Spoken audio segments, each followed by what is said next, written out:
I ran across something that totally blew my mind in the Bible. And I've read it before, but it never clicked as to what it meant or what it was. But when I learned this, it was kind of a revelation and a shock to me. So it's in the book of Daniel, and I'm just going to read it real quick. So this is Daniel is having Gabriel the angel explain to him something.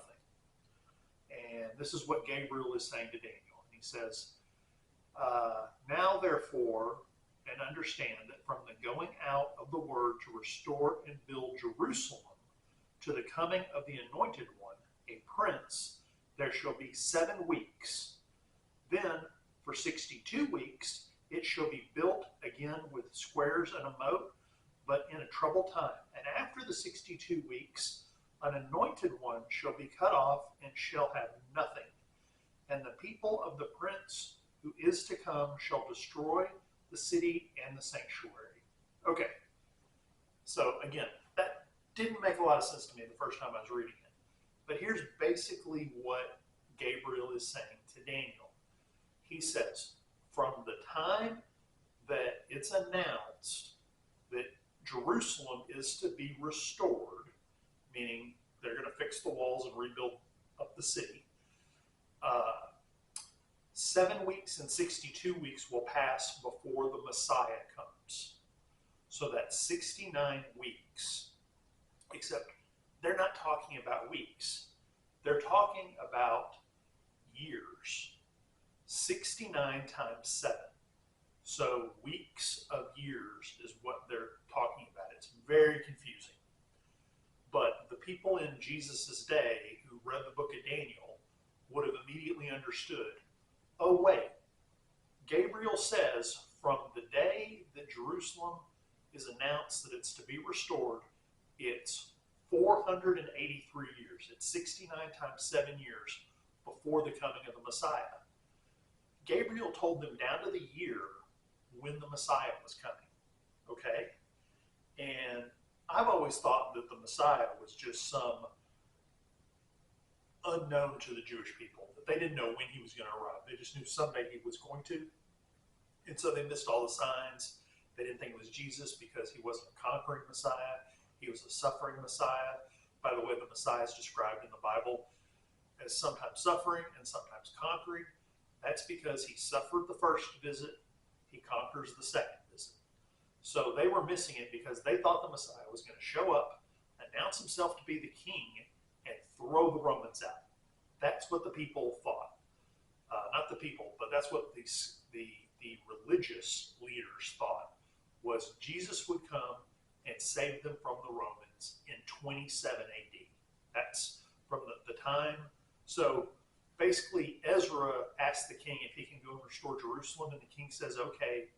And we know that that specifically is 458 BC, when the king gives Ezra permission and he goes to Jerusalem to rebuild the wall and the city. So 458, subtract off the 483 years, you come up with roughly 27 AD. And 27 AD is the year that Jesus was baptized by John the Baptist, and that's the year he turned water into wine at the wedding after his baptism at some point. And that's the year he started his ministry and started calling the disciples. So the religious people in Jerusalem knew this is when the Messiah is going to show up. Not before, but at some point, at that point, near that point, 27 AD, the Messiah is going to show up. Now, also for context, they had not had a prophet since Malachi in 430 BC. So they've gone 450 years with radio silence from God. But they have, after this 450 years, this radio silence, they have a date, a year, when the Messiah comes. They knew when they were sending out people to go look at John the Baptist in 27 AD, that was to find out if he was the Messiah. And then on the scene pops Jesus, and he starts performing miracles and speaking about peace and the inheritance of God, and he starts performing miracles. And they had people following around witnessing these miracles, writing them down, bringing it back to them. And so they knew he was coming in 27 AD. They knew that's when the Messiah was supposed to arrive. And on the scene after 450 years, a man pops up working miracles. He's fixing cripples. He's fixing blind people, making them see. He's driving demons out. He's doing all these miracles, and he's doing miracles that far exceed anything any prophet has done in the past, whether it be the greatest prophet Isaiah or Elisha.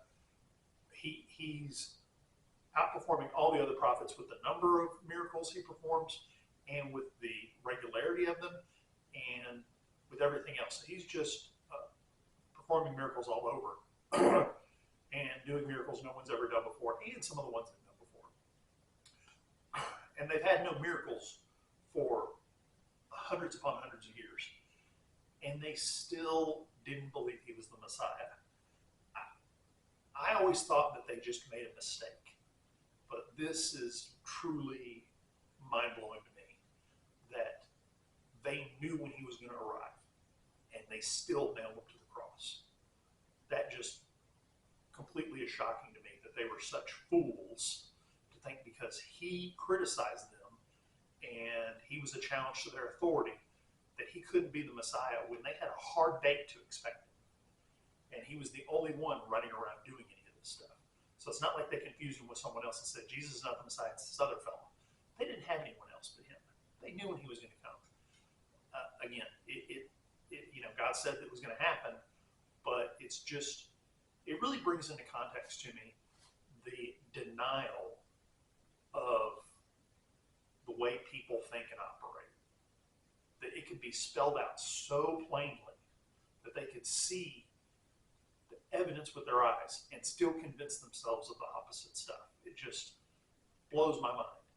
And it really kind of brings into context the fact that a lot of people aren't recognizing that the recreation of Israel is the beginning to the latter days when all the prophecies are going to be fulfilled that lead to the tribulation.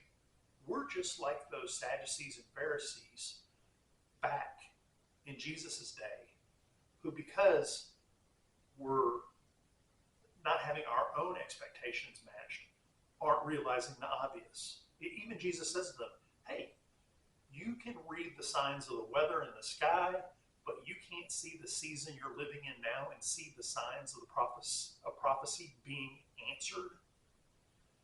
And we're the same way. Well, prophecy is being answered. Not many people are talking about it. And I think that we shouldn't be surprised, but when the rapture happens, everyone's going to go, wait, where's the lead up? And Jesus is going to say, what do you mean? Didn't you notice Israel came back? Didn't you notice the wars that I talked about? Didn't you notice all the signs that I told you about and told you to wake up and be ready? So anyway, that just blew my mind that the Angel Gabriel gave them a hard date. Not only that, I also was reading about the Dead Sea Scrolls. They have a copy of Daniel's book in the Dead Sea Scrolls that's like from 200 or 300 BC. So it's not like they had a copy of Daniel. They had a copy of Daniel's scrolls all over the place in Israel. So it wasn't like it was a one-off and they didn't know about it.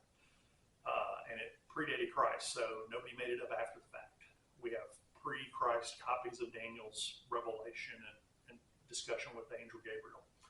So I look forward to more videos in the future. I just was blown away by that. Had to get it off my chest. But yeah, just 40 years and no one's ever pointed that out in church or in a Sunday school class, that the Angel Gabriel gave them a hard date down to the year when the Messiah was coming, and they still nailed him to the cross. So may God bless you and keep you all, and I look forward to talking to you.